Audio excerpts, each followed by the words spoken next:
Assalamualaikum warahmatullahi wabarakatuh. Saya di sini akan menjelaskan tentang idealisme.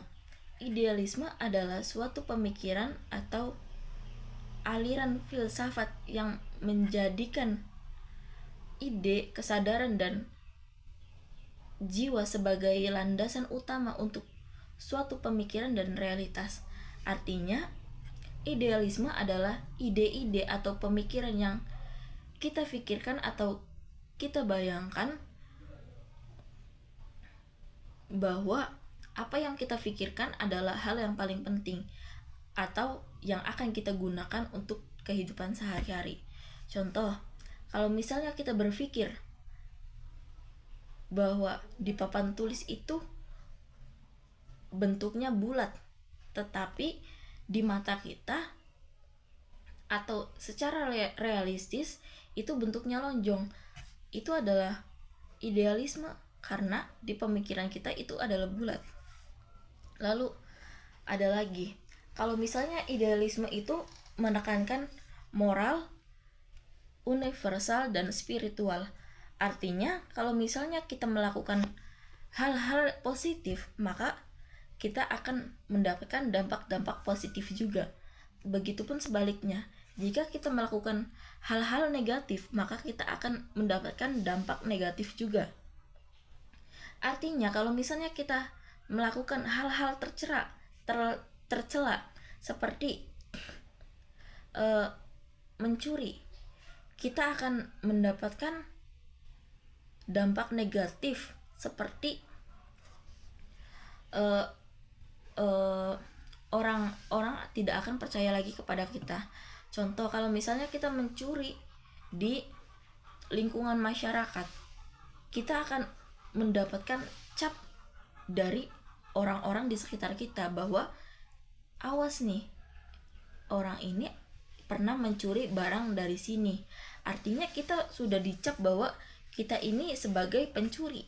Kalau misalnya kita bekerja sama orang-orang di sekitar kita seperti kita bekerja sebagai pembantu rumah tangga, lalu yang memperkerjakan kita itu percaya bahwa kita itu pencuri karena orang-orang di sekitar kita atau di sekeliling kita pernah memergoki kita mencuri. Artinya si pemilik rumah ini akan mewaspadai kita atau mencari alasan untuk memecat kita. Ada lagi, kalau misalnya kita pernah mencuri, kita akan menjadi terkucilkan atau tidak akan dipercaya lagi. Kalau misalnya kita melakukan usaha atau berjualan atau berbisnis, tetapi kita membutuhkan investasi atau lain sebagainya atau modal, jika kita jika kita berhutang, mereka akan memberikan beribu-ribu alasan agar tidak memberikan uang tersebut. Lalu jika kita meminta untuk mereka berinvestasi atau menginvestasikan uang mereka ke kita, mereka tidak akan begitu mudah memberikan modal yang kita harapkan, karena mereka berpikir kalau misalnya mereka menanamkan modal atau menginvestasikan kepada kita, uang yang mereka berikan itu akan dicuri oleh kita karena kita sudah mendapatkan cap dari masyarakat bahwa kita pernah mencuri. Hal-hal ini berdampak dan dari kehidupan sekarang hingga berikutnya. Jadi kalau misalnya kita pernah melakukan hal-hal tersebut, maka kita akan dicap sebagai orang yang tidak bermoral atau kita dicap sebagai orang yang tidak baik karena kita pernah mencuri. Lalu ada lagi, kalau misalnya kita melakukan hal-hal positif seperti kalau misalnya pas kita ujian kita tidak mencontek, kita percaya bahwa jawaban kita ini benar dan kita tidak melakukan hal-hal tercela seperti mencontek, kayak menyiapkan jawaban atau mentranslate jawaban dari Google dan lain sebagainya, kita akan dipandang guru-guru bahwa kita itu bekerja keras dan kita berusaha untuk tidak melakukan hal-hal tercela seperti itu.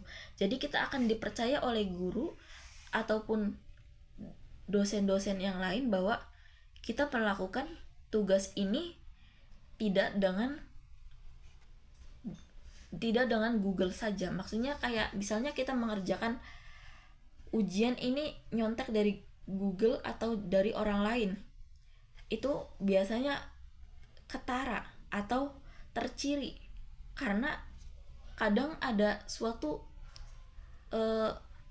penjelasan yang baku dan sulit dipahami tetapi kita tidak mengerti. Tapi kalau misalnya itu dari pemikiran kita, maka kayak hal-hal tersebut itu juga bisa dijelaskan dari kita sendiri. Jadi dosen-dosen akan berpikir atau guru-guru akan berpikir kalau misalnya kita itu bertanggung jawab dan bisa dipercaya. Kalau misalnya kita mengerjakan tugas-tugas itu dari pemikiran kita sendiri. Cukup sekian dari saya, kurang lebihnya mohon maaf. Wabillahi taufiq wal hidayah. Wassalamualaikum warahmatullahi wabarakatuh.